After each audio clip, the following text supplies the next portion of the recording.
কাল ভারতের প্রধানমন্ত্রী হিসেবে নরেন্দ্র মোদীর শপথ গ্রহণ অনুষ্ঠানে যোগ দিতে দিল্লিতে প্রধানমন্ত্রী শেখ হাসিনা। আন্তর্জাতিক সংকটে প্রস্তাবিত বাজেট গণমুখী ও বাস্তবসম্মত বললেন ওবায়দুল কাদের। রাঘব বোয়ালদের লুটপাটের বাজেট মন্তব্য ফখরুলের।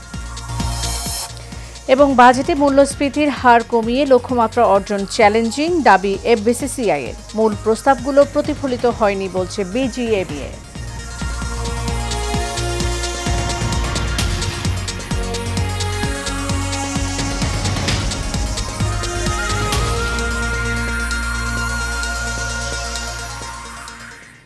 স্বাগত এশিয়ান নিউজের সাথে আছি সাবরিনা জিয়া। এতক্ষণ শুনছিলেন বিআরবি কেবল ইন্ডাস্ট্রিজ লিমিটেড সংবাদ শিরোনাম। এবার চলে যাব পুরো খবরে। ভারতের প্রধানমন্ত্রী হিসেবে নরেন্দ্র মোদীর শপথ গ্রহণ অনুষ্ঠানে যোগ দিতে নয়াদিল্লি পৌঁছেছেন প্রধানমন্ত্রী শেখ হাসিনা। সকাল 10টায় হজরত শাহজালাল আন্তর্জাতিক বিমানবন্দর থেকে দিল্লির উদ্দেশ্যে রওনা হন সরকার প্রধান। আগামীকাল রোববার উপস্থিত থাকবেন নরেন্দ্র মোদীর অভিষেক আয়োজনে। এ নিয়ে টানা তৃতীয় মেয়াদে প্রধানমন্ত্রী হিসেবে শপথ নিচ্ছেন মোদী। অনুষ্ঠানে যোগদান শেষে দুই দেশের প্রধানমন্ত্রীর মধ্যে একান্ত বৈঠক অনুষ্ঠিত হবে। এরপর ভারতীয় প্রেসিডেন্টের আয়োজিত নৈশভোজে অংশ নেবেন শেখ হাসিনা। এছাড়া সফরকালে বিভিন্ন দাপ্তরিক কার্য সম্পাদন এবং রাষ্ট্রীয় কর্মসূচিতে অংশ নেবেন বাংলাদেশের সরকার প্রধান। সোমবার সন্ধ্যায় নয়াদিল্লির পালাম বিমানবন্দর থেকে ঢাকার উদ্দেশ্যে রওনা করবেন প্রধানমন্ত্রী।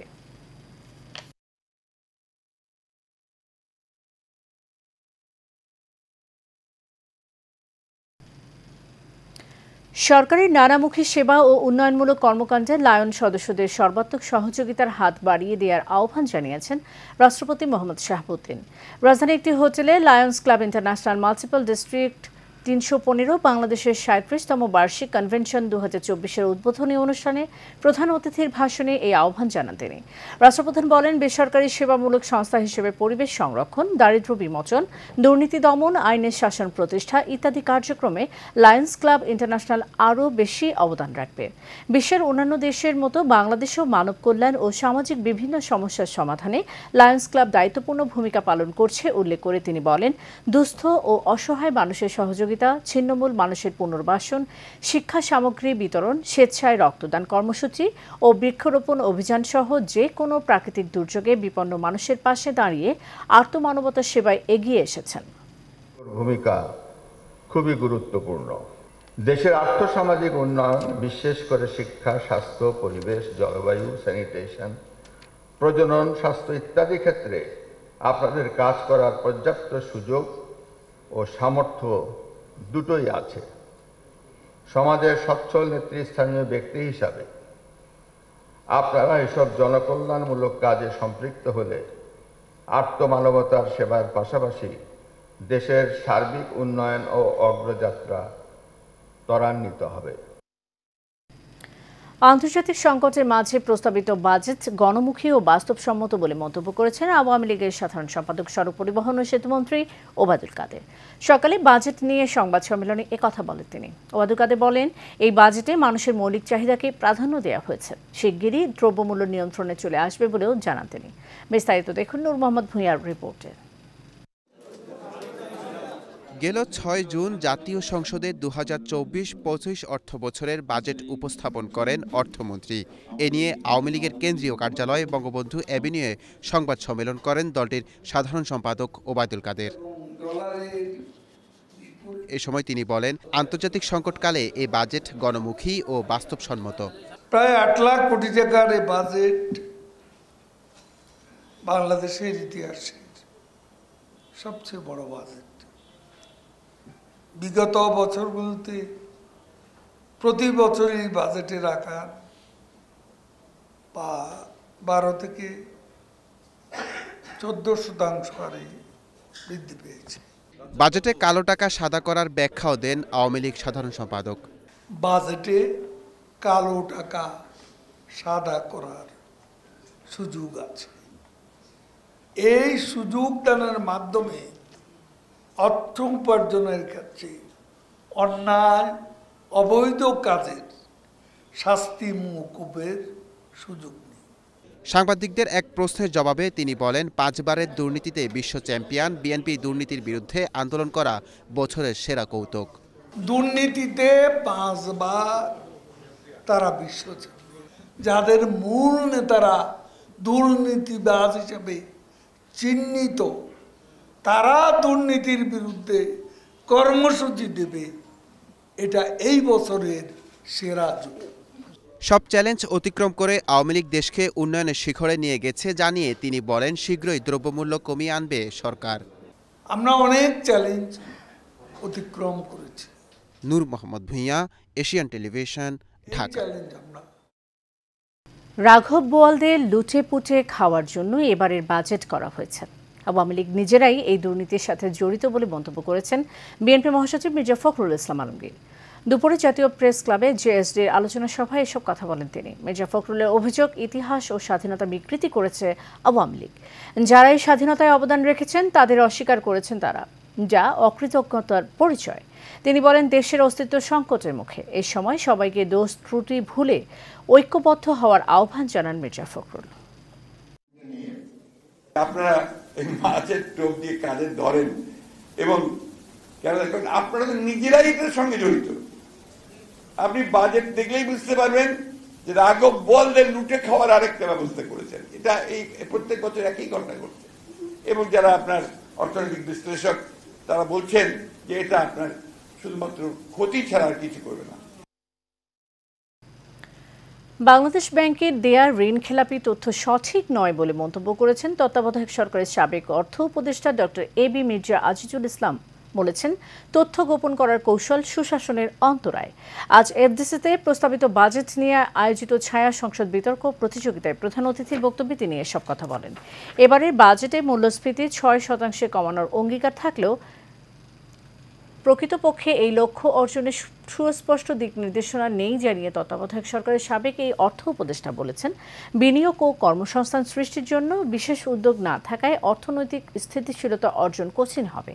সভাপতির বক্তব্যে ডিবেট ফর ডেমোক্রেসির চেয়ারম্যান হাসান আহমেদ চৌধুরী কিরণ বলেন, প্রস্তাবিত বাজেটে নানা সংকটের কথা বলা হলেও এর উত্তরণের কৌশলগত কোনো স্পষ্টতা নেই।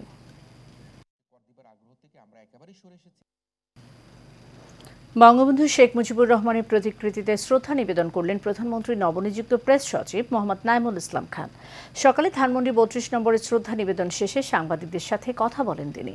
নাইমুল ইসলাম খান বলেন, জ্ঞান মেধা দিয়ে প্রধানমন্ত্রীকে কাজে সহায়তা করার চেষ্টা করবেন তিনি। দেশবাসীর কাছে যেন সরকার প্রধানের কাজগুলো পৌঁছায় সেটাই তার লক্ষ্য হবে।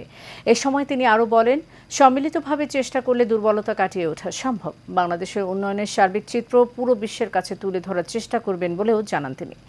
এর আগে গত বৃহস্পতিবার জ্যেষ্ঠ সাংবাদিক ও আমাদের নতুন সময় পত্রিকার এমেরিটাস অধ্যাপক নাইমুল ইসলাম খানকে চুক্তিভিত্তিক প্রধানমন্ত্রী প্রেস সচিব হিসেবে নিয়োগ প্রদান করে প্রজ্ঞাপন জারি করা হয়।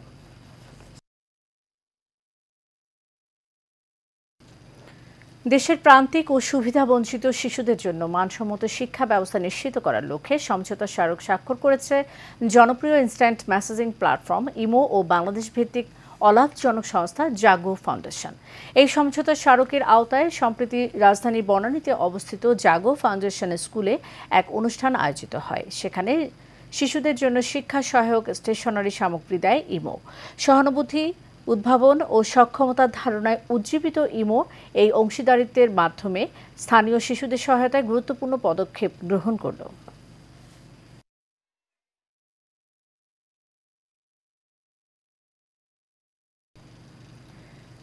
নারী সৌন্দর্যের নতুন নান্দনিক জগৎ রূপ ফ্যাশন হাউসের গ্র্যান্ড ওপেনিং অনুষ্ঠিত হয়েছে।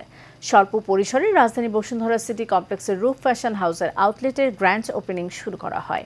আউটলেটে উদ্বোধন করেন রূপ ফ্যাশন হাউসের কর্ণধার রূপা সাহা। এ সময় তিনি বলেন, নারীদের সৌন্দর্য, ফ্যাশনের প্রতি আগ্রহ ও ভালোবাসাকে প্রাধান্য দিতেই তার এই উদ্যোগ গ্রহণ। তিনি আরও বলেন, রূপ ফ্যাশন শুধু ফ্যাশনের একটি প্রদর্শনী নয়, বরং এটি নারীত্বের উদযাপন। এ সময় অতিথি হিসেবে উপস্থিত ছিলেন রূপ ফ্যাশন হাউসের মালিক, কর্মী ও ফ্যাশন উৎসাহীরা।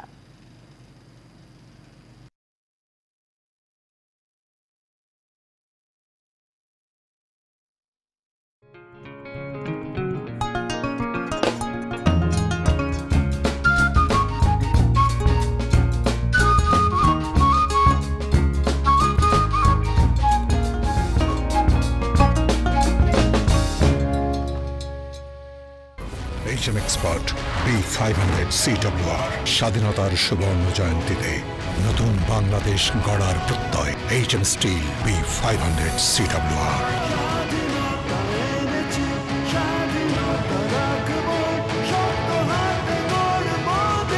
HM Steel। এবার HM Steel চট্টগ্রাম সংবাদ। চট্টগ্রামে আল হেকমা ইন্টারন্যাশনাল বার্ষিক গ্র্যাজুয়েশন অনুষ্ঠান সম্পন্ন হয়েছে। নগরীর মৌলভীপুকুর পাড়ে স্কুলের স্থায়ী ক্যাম্পাসে অধ্যক্ষ কর্নেল অবসরপ্রাপ্ত মোহাম্মদ কাশিমের সভাপতিত্বে অনুষ্ঠানে প্রধান অতিথি হিসেবে উপস্থিত ছিলেন ক্যামব্রিজ অ্যাসেসমেন্ট ইন্টারন্যাশনাল এডুকেশনের কান্ট্রি ম্যানেজার শাহিন রেজা ও স্কুলের সেক্রেটারি শফিউল আজম। এ সময় কেজি ও দ্বিতীয় শ্রেণীর কোমলমতি শিক্ষার্থীদের হাতে সার্টিফিকেট প্রদান করা হয়। স্কুলের বিভিন্ন বিভাগের শিক্ষার্থীদের মাধ্যমে শিক্ষণীয় ইসলামিক ডিসপ্লে প্রদর্শন করা হয় অনুষ্ঠানে।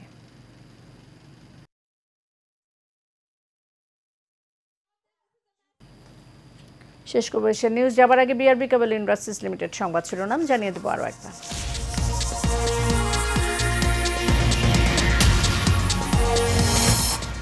কাল ভারতের প্রধানমন্ত্রী হিসেবে নরেন্দ্র মোদীর শপথ গ্রহণ। অনুষ্ঠানে যোগ দিতে দিল্লিতে প্রধানমন্ত্রী শেখ হাসিনা। আন্তর্জাতিক সংকটে প্রস্তাবিত বাজেট গণমুখী ও বাস্তবসম্মত বললেন ওবায়দুল কাদের।